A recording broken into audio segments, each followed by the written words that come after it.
If you're concerned about high-functioning cognition, thinking that you're lacking a little somewhere, maybe choline will help you out. New study finds that choline can assist in healthy cognitive function. The fact that more and more people are living longer lives has led to a bittersweet reality. As life expectancy increases, so does the incidence of Alzheimer's disease, a debilitating condition that can steal away judgment. Yes, we all know. According to the Center for Disease Control and Prevention, 5.8 million people in the United States currently have Alzheimer's disease or other forms of dementia. This number is projected to be almost 14 million by 2060. Jeez, well, I'll be 70 by then, so I'd imagine I'll probably be, if I make it that far, God willing, spinning around in circles in some form or fashion. But new research supports the vital role of choline in brain development and cognitive function. In fact, many scientists believe the vitamin-like nutrient, can it just be a nutrient? Alright, may help preserve healthy cognitive function into old age. However, in a recent article published in medical journal Nutrition Hospitalaria, the author reports that many people don't achieve adequate choline intake, thereby missing out on the benefits of optimal levels. So, let's look at some of the functions and the benefits of choline and where to get it. Because I know I've heard of choline before, it's just how do you get it? Choline is needed in the body to synthesize phosphatidylcholine. Yup. An important phospholipid.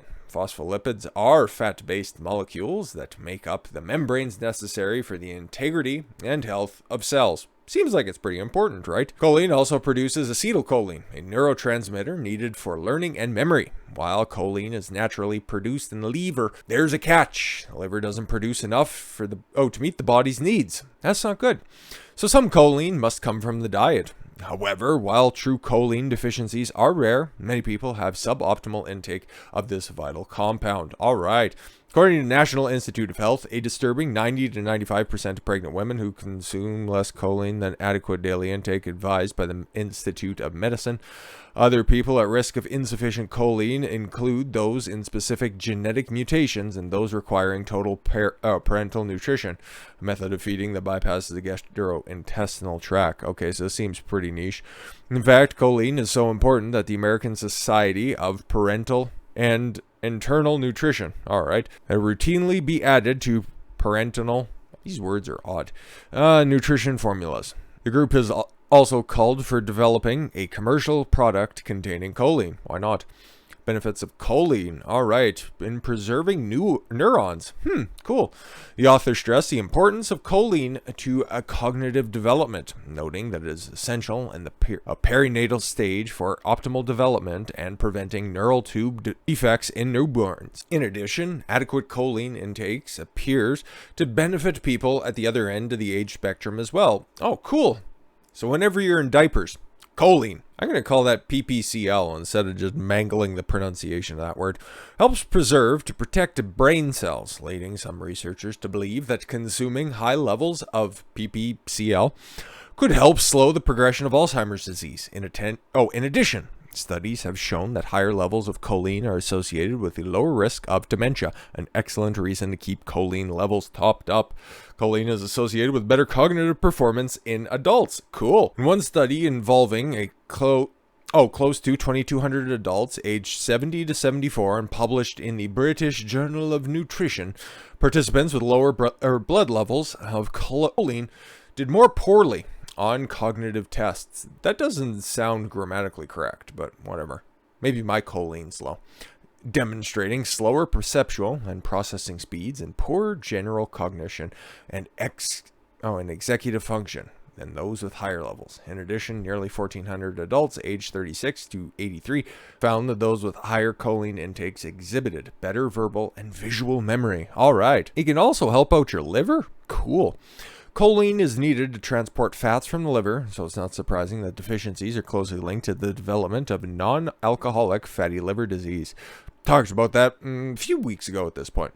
Characterized by the accumulation of fats in the liver of people with no history of excessive drinking. Non-alcoholic fatty liver disease is present in a shocking 90% of obese people and 65% of those who are just simply overweight. And the amount of people in the United States that are overweight, 80% of people. Yeah, that's the numbers. CDC. Run them yourself if you don't believe me.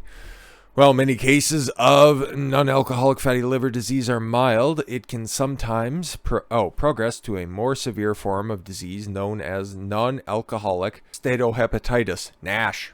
All right, which can lead to liver cirrhosis, liver failure, liver cancer, and death. Oh my gosh. A large Chinese study involving 56,195 adults found that women with the highest levels of intake of choline, 412 milligrams per day, reduced their risk of non-alcoholic fatty liver disease by almost 1/3 when compared to women who ingested 179 milligrams a day. Men with higher choline intake reduced their risk by 1/4. Cool. How do you get more of this stuff? Okay, because if it's a nutrient, it would be very, very, very hard to create a toxicity within your body on it. But if you're running low and your processing speed is a little bit in the dumps, try to top it up. You can ramp up your dietary intake of choline with grass-fed beef, wild-caught salmon, and cage-free poultry eggs.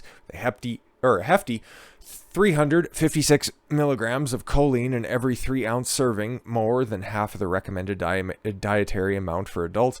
Beef liver is the king of choline-rich foods. All right. Eggs are a rich source as well. One hard-boiled egg contributing 147 milligrams of choline.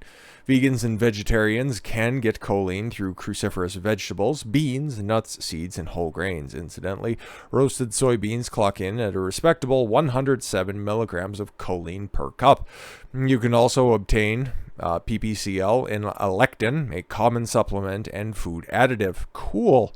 The Institute of Medicine lists the recommended daily allowance for choline as 425 milligrams per day for women and 550 for men, with 3,500 milligrams a day constituting a tolerable upper intake level. Yeah, so it's very, very, very difficult unless you're binge eating all the time in order to threaten a toxicity in your body. If you are interested in supplementation, opt for a product from a reputable vendor. As always, with all that stuff, it's recommended here that if you're looking to supplement choline, CDP as the most bioavailable. Sweet! Didn't know much about this before running this back, but yeah, man, feeling a little bit sluggish, feeling a little bit foggy. See if your choline's on point. Put in a little bit more animal, or a few more animal byproducts, and hey, that stuff might work its way out. With all that said, thank you all very much for the gift of your time. I've been Don Consuelo. I want you to follow your gut and get after it. Take care, everyone.